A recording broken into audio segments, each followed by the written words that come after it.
Agora já é 6 horas da manhã. Estamos saindo do casamento da Dani.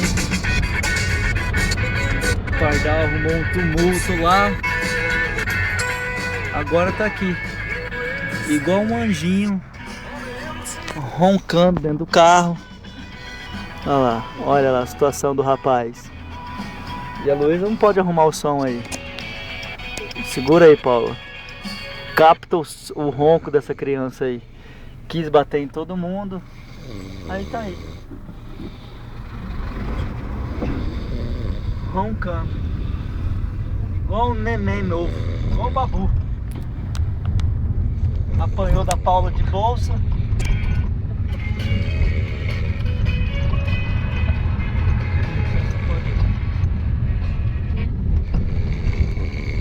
Acabou o ronco dele. Vai falar pra ele. Agora bastante igual.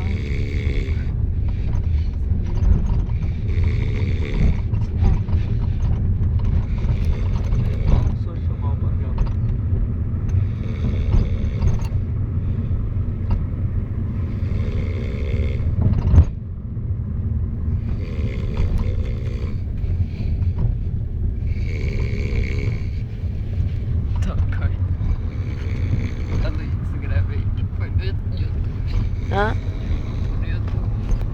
Pera aí, tá filmando ainda. Bom, tamo aqui, tamo no ar ainda. E o Pardal continua roncando, olha lá, pra não falar que é H. Aí, estamos chegando ali no Mac.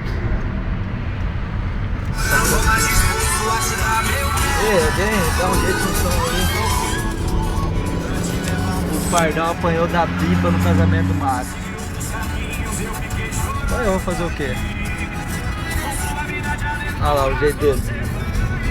Ó, a gente volta depois aí.